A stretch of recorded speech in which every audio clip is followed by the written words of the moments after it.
represented by the distinguished Senator Kinyua, may they hear that I'm rising to speak to the pain that they are going through under the hands of these governors.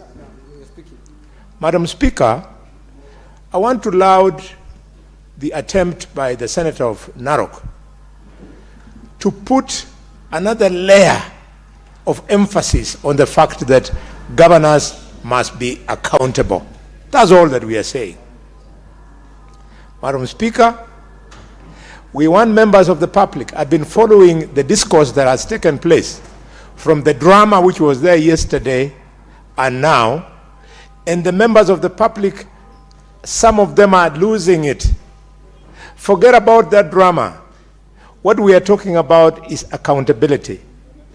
Just like Parliament insists that the national executive should give the first charge on the consolidated fund for public debt, similarly, Senate is saying on pending bills, they should attract the first charge before governors make any other commitment on expenditure. And this is exactly what governors do not want. They want to run county governments like kiosks. They want to run them like personal accounts.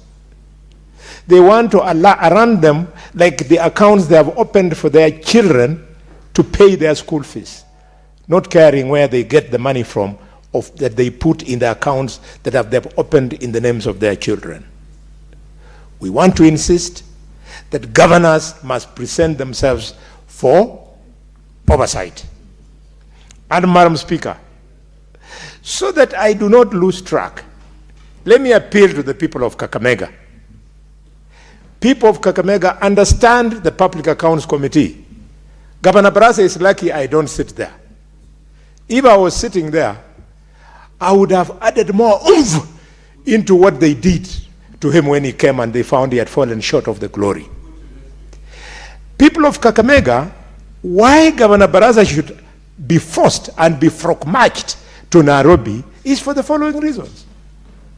So that the people of Malaba can be told what happened to the 100 million that was in the account for construction of Tumbeni Dairy Factory, where we had 78 high-grade dairy cows.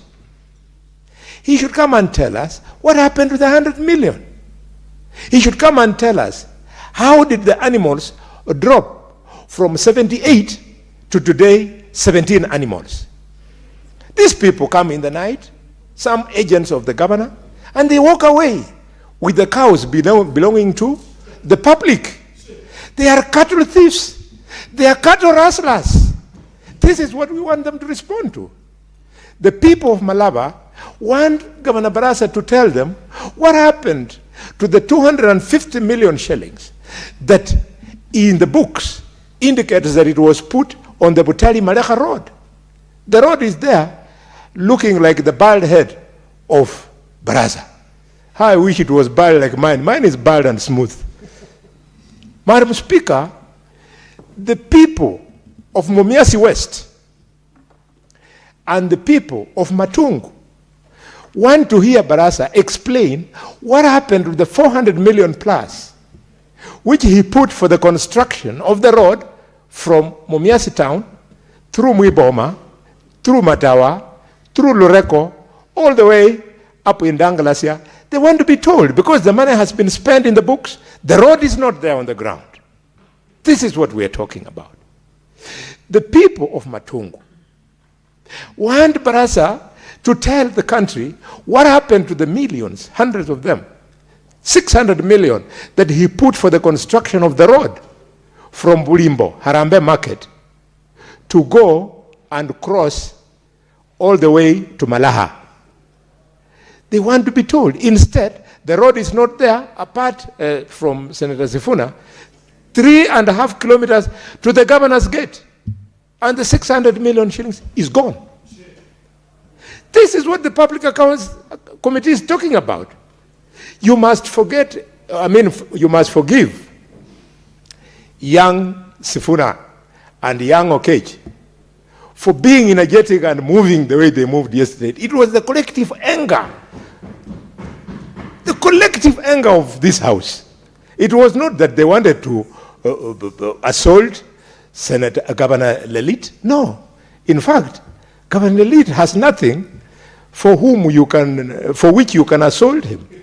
I mean, what does he have apart from those vehicles which he acquired the other day after looting the county treasury? I mean, if Senator Sifuna wanted to commit a robbery with violence, he wouldn't go to Samburu. He would go to the central bank where the real money is, Madam Speaker. Nobody should sympathize with these people. We must insist that accountability must be the order of the day. What's more, Madam Speaker, I want to appeal to the people of Shinyalu watching these proceedings that the reason why Governor Barasa must be brought here is to explain why today Shiamahubu Hospital, despite the hundreds of million shillings that have been pumped into it, 4 years since Governor Barasa went into office, they are yet to open the gates. And the money has been spent. The people of Ekolomani must bear with us and support us for marching Barasa to this place, because they want to be told the 120 million that was there for completion of the section from Eregi to cross River Lukose so as to come to Bushiangala to do that bridge, where the money went to. It is what we are talking about. And we are not about to keep quiet.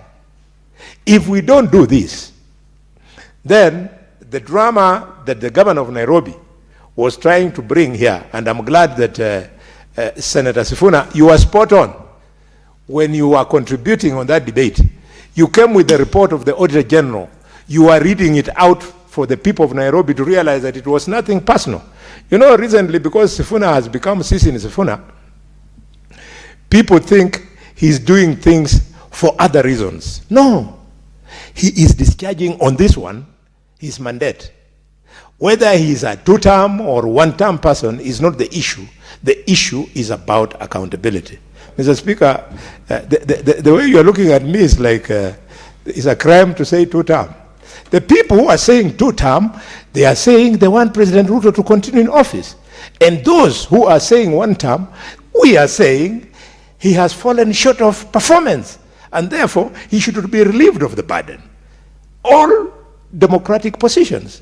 So how you criminalize it and you end up tear-gassing politicians when they are articulating serious national issues like one term, it beats my logic. Completely, it beats my logic. You shouldn't. Why tear-gas them? Why?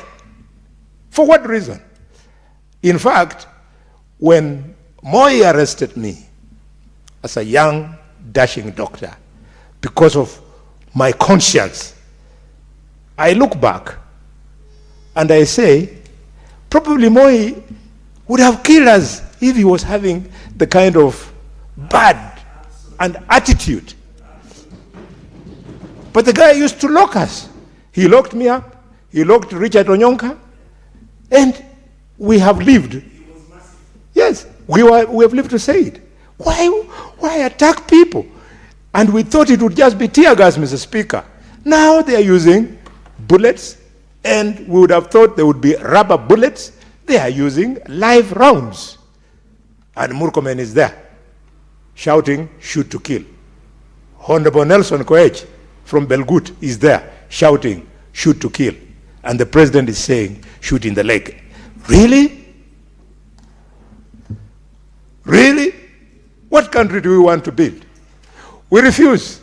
And because we are experienced and senior citizens of the country, we fear nothing. We are saying that God has given us beautiful children, some of them to tell in public gallery. Senator Khalwale, your time is up. The way I looked at you was to tell you that besides 2-term and 1-term, there is also long-term, and there is no term. So it wasn't anything to communicate other than to tell you even half-term is existing.